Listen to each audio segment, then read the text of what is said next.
So I came across this video clip from Fareed Zakaria, and I found it quite interesting because, for once, it seems mainstream media is actually somewhat being honest. Yeah, it's incredible.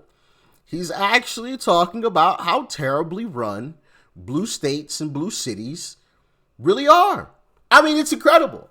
I was shocked when I saw this video clip. So we're going to be diving into it a little bit. And I also have a clip, another clip that I'm going to show you as well of Gavin Newsom that I found quite interesting as well. So with that being said, let's hop right on into it.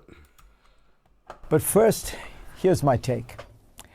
Zohran Mamdani ran on a promise to make New York affordable. A mandate for a city we can afford. Last week, he unveiled a budget that is, in a word, unaffordable. New York has been fiscally profligate for so long that the headline number, $127 billion, produces little shock. But for perspective, these are similar to the annual expenditures of a mid-sized nation with all the expenses a country requires, like Greece or Thailand, devoted to governing one city. New York City's budget has ballooned in recent years. Michael Bloomberg's last budget, adopted for fiscal year 2014, totaled about $70 billion. So in little more than a decade, the budget has nearly doubled, growing faster than inflation and faster than the city's economic growth. And much of it has happened as the city has been losing the one thing that makes big government easier to finance: people. New York City's population fell sharply amid the pandemic, with a 5% decline from April 2020 to July 2022. More recent city reports show a rebound, but the city remained below its 2020 baseline as of 2024. The arithmetic is brutal. A larger bill is divided among fewer payers. Per person, the imbalance is stark. Using the Lincoln Institute's fiscally standardized numbers, New York's general spending in 2023 was more than 30% higher per capita than Los Angeles and more than double Houston. And what do New Yorkers get for this? Look at New York City schools, the largest school district in the country. The city's education budget has climbed while enrollment has shrunk. The DOE budget has risen from roughly $34 billion in 2019 to over $40 billion, while the DOE says per student spending is projected to reach nearly $35,000 in fiscal year 2026. $35K per student. $35,000 per student. That is absolutely wild. Mind-blowing. They have the budget or the expenditures of some countries, entire countries. This is a city. This isn't the state of New York. This is New York City has a budget the size of some countries. That is mind-blowing. Among the highest in the nation. The outputs, graduation numbers, test scores, and reading levels are at best middling, often comparable to places that spend a fraction of what New York does. Now come the taxes, because every political argument in New York eventually ends up at the same curbside: who will pay? New York already sits at the extreme end of the American tax spectrum. For high earners, the combined state plus city income tax reaches 14.776%. Add federal taxes and the combined marginal rate can exceed 50%, reaching roughly 55% on certain investment income. New Yorkers pay tax rates comparable to European countries. 55% in some cases. Over half. 55%. Like, what? Over half of your cash is going towards taxes in some cases. Over half. That is mind-blowing. Mind-blowing. And I love what he's about to talk about here as well. Pay tax rates comparable to European countries that provide in return universal health care, free college education, and amazing infrastructure. Yeah. And Democrats are always talking about those same things, right? Free health care, free college, free this, free that. And yet they tax at virtually the same rate that some of these other countries that do provide those services tax at already. And yet they still are having trouble balancing their budget. It should tell you how terrible Democrats genuinely are at running a country or a city, at running anything really. Their effective tax rate is that of some European countries that offer free healthcare. Technically, it's not really free. We all understand that. People pay for it through their taxes. But that's my point. If you're taxing at virtually the same rate and you're advocating for free healthcare, free college, free this, free that, and these other countries tax at virtually the same rate, I believe it's a touch higher, why aren't you able to do that already? Like, Democrats would have to tax people at like a 90% clip in order to do what they always talk about doing. Oh, free this, free that, free this, free that. They'd have to tax us at like 90% in order to get it done because they suck at running the show. They're absolutely terrible.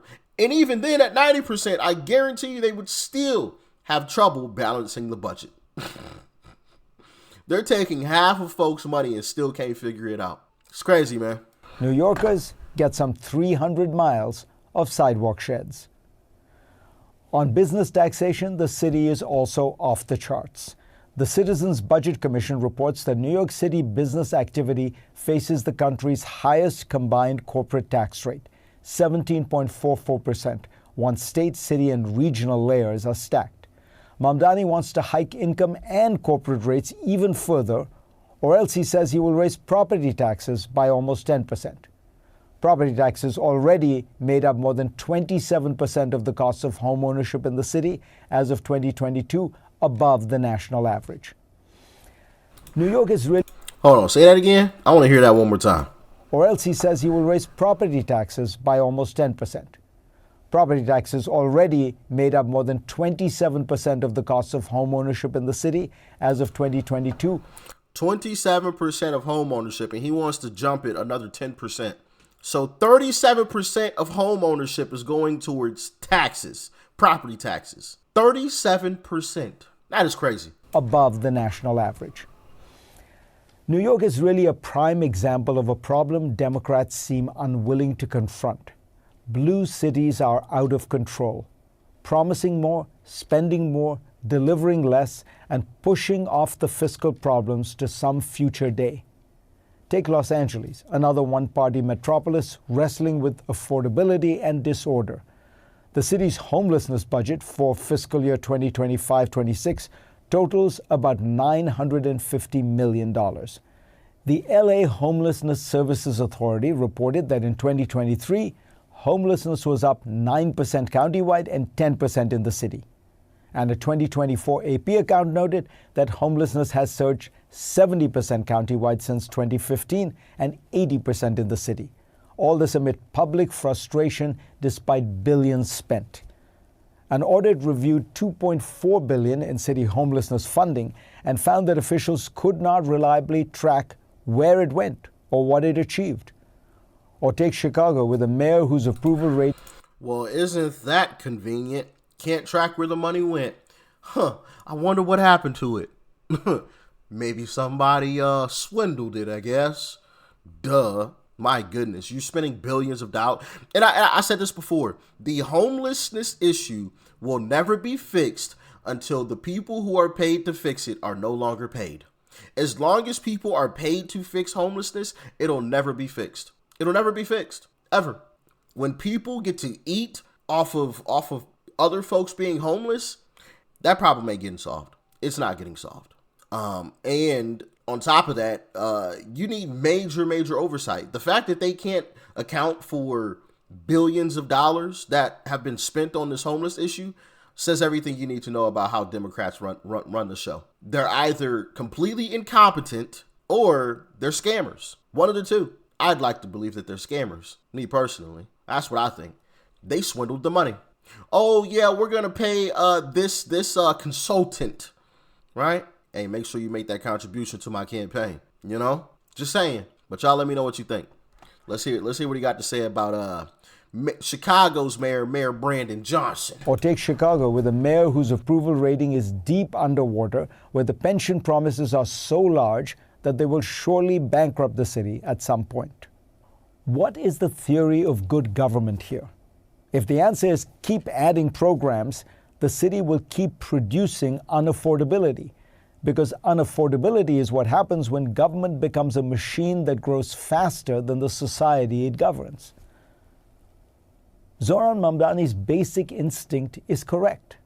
Focus on affordability, especially housing, but not by providing government subsidies.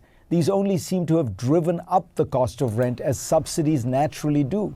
Facts. The city's rental assistance spending rose from $263 million in fiscal year 2020 to $1.34 billion in the most recently reported fiscal year. That is a 5 times increase in a handful of years, and housing costs only got worse.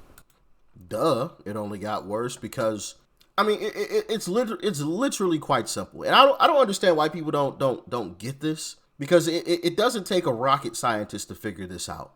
If I'm charging people $10 for a product, and then the government says, hey, we will provide anybody and everybody assistance in buying this said product, right? Just come to us and we will give you assistance. Matter of fact, we will give everybody vouchers for $10. Well, guess what? I'm upping my price to $20. Y'all were already paying 10, and now the government says they're going to give y'all an extra 10, so now I'm about to make my 20. It's simple. Like, this ain't rocket science here. This is not rocket science. And guess what? Y'all still gonna show up because you got your 10, right? And now the government giving you 10, which is 20, but you still got the money for it. So you gonna still come buy the product. You was already buying it before, but now the government said that they're gonna give you, they're gonna subsidize it. And so they're giving you an extra 10. Now I've doubled my money. And now the government just added another expense. Something else to tax you for. And I'm eating good, right? That's why it's best for the government to stay out of the way. Stay out of the way. Because at the end of the day, if I wanted to charge $20, but people couldn't afford that $20, well, guess what? Either I'm going out of business or I have to lower my prices. One of the two.